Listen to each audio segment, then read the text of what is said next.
Welcome to the HigherEdJobs Podcast, a brief moment for listener mail edition. I'm Andy Hibble, the Chief Operating Officer and one of the co-founders of HigherEdJobs. And I'm Kelly Sherwin, the Director of Editorial Strategy. And we're joined today by Matt Trainum, the Senior Consultant for Leadership Strategy with Credo, and a good friend of the podcast. Matt, thanks for being with us today. Hey, I come every time you call. Well, today the question is surrounding a PhD in the UK versus the US. So our listener emailed a question in, and this is the question. I got my PhD in the UK and heard that US academia looks down on academics with a PhD in the UK because the training is different. If that is true, does that essentially mean that it is pointless for me to apply for jobs in the US? Or what can I do to improve my chances? So Matt, just curious what your thoughts are on this listener's question. Kelly, thank you. With this question, as with the other questions that we've talked about, I grab it up and I send it out to my network around the country of different leaders in academia and say, what do you think of this? What's the take on this kind of question? And the responses I got back to this question, they were two-sided. Half the responses said, yes, that's true. I've experienced that and seen that. And half the responses said, no, I haven't experienced that at all.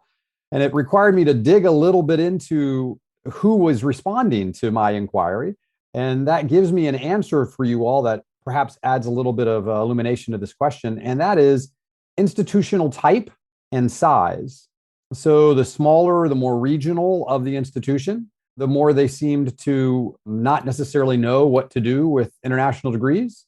And the larger and more networked of an institution, the more responses I got that said, oh yeah, we're used to that and we understand how to manage that and are happy to do that. So I would say for this individual looking for work, that would make me go, well, I guess we should then target larger institutions, probably more state institutions that are already doing business in other countries, institutions that are already sponsoring lots of other international scholars that need that kind of sponsoring. So your response reminded me of a question that we did earlier regarding what advice would you give to people who are applying for positions? Right. And it sounds like some of the techniques that you applied there, like connecting up, following up, and playing it up, might apply here, kind of transferable skills. So if an institution is not familiar with what the training was or what type of degree was in the UK, do you think it's the job seeker's responsibility to kind of play it up and describe and highlight what he or she did and kind of why they'd be a good fit for this type of position here? Kelly, I love that. Maybe in an ideal world, it would not be the job seeker's responsibility, but every job seeker needs to fully translate their experience to wherever they're looking to get work. And those ideas, the idea of connecting up, following up, and playing it up, those really still work here. A matter of fact, I got a lot of responses that sounded similar to this particular question as to the previous one, where folks said, yeah, they should network. And they should connect with folks, and they should get to know the people at the institutions, and they should tell them about their skills and backgrounds. So I certainly did see a lot of that, and it also skewed based on institutional type. 100%, folks need to translate, here is what I've done, here is the degree and background I have, and here's how this connects. There's also probably a difference across discipline, where we have some disciplines that really are very international, with a lot of international conversation and international exchange between scholarship. And we have other disciplines that are less so. And so the more international exchange in that scholarship, the more those international degrees are probably going to be valued and welcomed as well. That's a great distinction, Matt. I was wondering if any of your colleagues had differentiated between a newly minted PhD and a PhD who maybe has some experience. I would imagine that, and maybe they touched on this, that once you have your first job or two in the US, it's a very different thing to have a UK PhD as opposed to having no experience in the US and trying to take over either a brand new PhD or a PhD where you've had a little bit of experience overseas. Andy, really interesting question, because I did have some folks respond and say their experience was that it was harder for folks who had not taught in the US but had taught in other countries. So a version of your answer. So let's say I have a PhD and I've actually been a faculty member in another country, and I come over here and the system is entirely different. Now, if I've just got my degree in another country and I have not taught there, and this is the first place I teach, then the differences in approach and structure are not as obvious because I haven't lived in the other one. I've lived in there as a student, but not as an actual faculty member.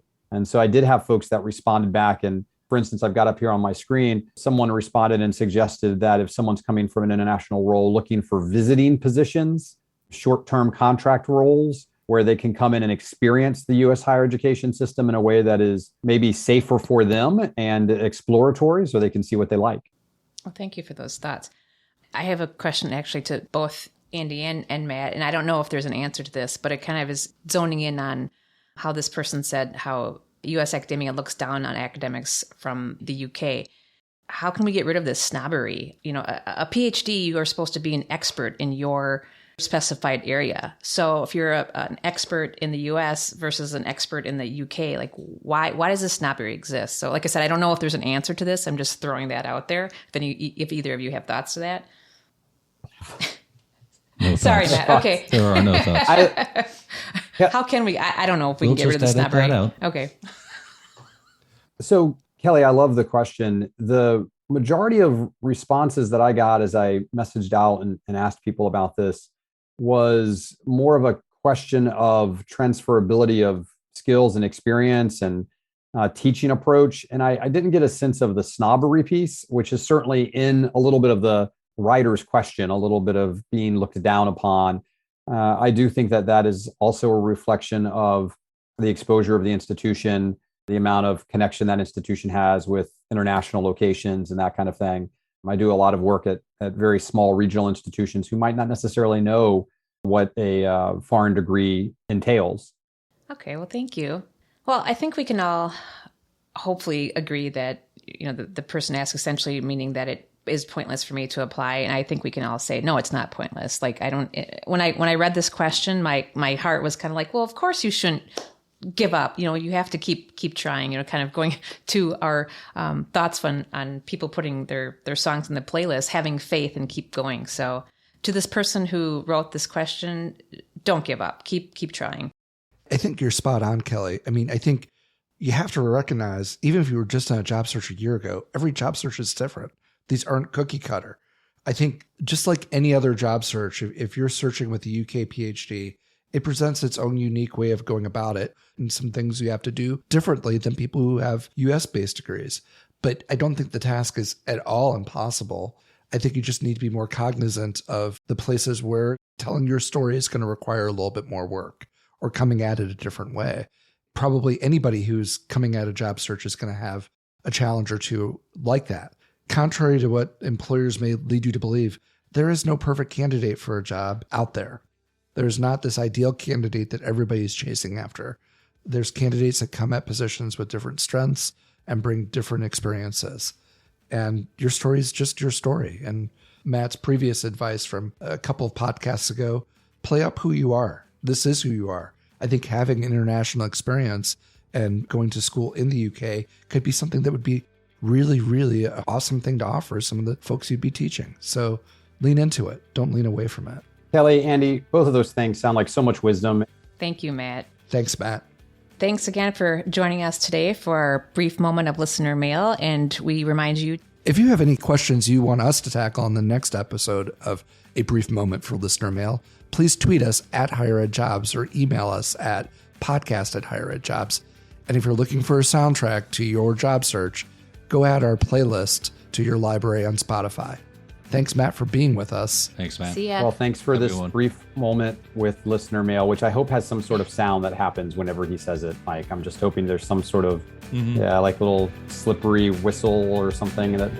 Maybe Thanks for listening.